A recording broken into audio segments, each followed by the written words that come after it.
What's going on, guys? It's Zerky and we're back again with another video. Today we have another custom tactic video, and today we'll be looking at the 4-2-3-1 and what I use in game as well. So on the weekend I switch up my formations quite a bit depending on what formation we're facing, depending on how the game goes and so forth. And I think this weekend we're probably going to go with this one.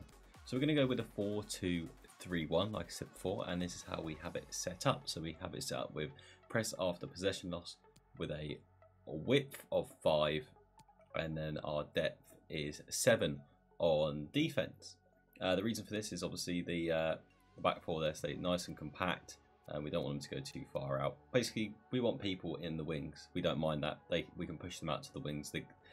They cross the ball in. Boateng and Varane should be alright in the box to deal with most crosses coming in. So we don't worry too much about that. We want them to go out wide. We want to push players out wide. It's a bit like real football. You want them to go wide. You want to push them out to the corner flag or just away from obviously the box where they can cause the damage. On offense, we go with balanced. A width of 5. Players in the box, we've gone with 5 as well. And then corners 2. Free kicks 2. So corners and free kicks, obviously if we're crossing it in, we have the men in there, so probably Boateng, Varane, but we just want to get hit at them and get onto their heads because they're the ones likely to score. If we have like Ribery, Van Bergen, players like that in the box as well, they're very small players, they're not going to win the ball, and yeah, they can be on the outside of the box or around the box to get that shot off. And then players coming into the box, we just want the 3, so we want 3 of our players really coming in, so probably like Del Piero, one of the wingers, and our striker. We don't want it to get too congested in there and obviously dragging in too many of their defensive players as well. So if we go, so this is how I would set up. So I have Dybala up top, Del Piero in cam. Over the weekend it's not going to be Dybala in there, I just put him in there for purposes. It would probably be Cruyff, and then out on the right we have Van Bergen, Ribery out on the left, and then Pogba, Lahm through the middle. So I have my striker on stay central, getting behind and stay forward. I have my cam on free roam, everything else stays the same. My wingers I have on stay forward, and then everything stays the same. Pogba I just have on cover centre and everything the same. I just want Pogba to free roam really. I've got him on cut passing lanes as well, actually that's a lie. I just want him to free roam, trying to win the ball back in that midfield, but really I want him going forward. And then Lahm is there, cover centre, and to mop it up, stay back wide defence, and he's just there, mop everything up, win the ball, off we go. That's his job there. And then our left and right back are both on stay back while attacking, and then everyone else is normal, the 2 centre backs and the goalkeeper. So guys, this is what I choose to use, and this is the team that we're going to go with this weekend as well. So guys, I hope this helps you out.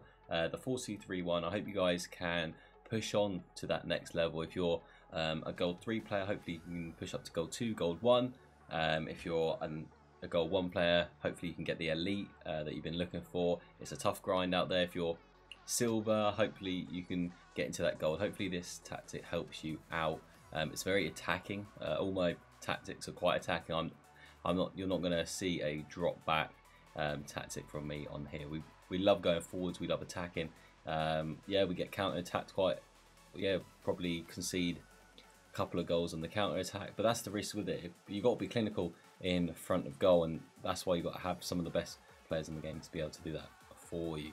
But also it's very good because you're high pressing the team. You've got a lot of players in their half, so it's good that way as well because you're just constantly pushing them. When they're trying to play the ball out, you're constantly there, so you're always making yourself chances. They're making mistakes. That's what happens. They make a lot of mistakes. You can counter off those and make them make a lot of errors, and your team just constantly pushing it. It's really good for that, winning the ball back. And then we don't have to have possession. We're not a team that's going to pass the ball around in the midfield and get absolutely nowhere. Pass it around the whole back to try and cut to one wing. No, we just direct. We get in there and we attack. But I hope you guys have enjoyed this. If you have, hit the like button, subscribe if you haven't already, and guys, come join us on twitch.tv/itZerky. We go live every day at 7:45 during this lockdown period that we're in the United Kingdom. So I shall catch you guys later.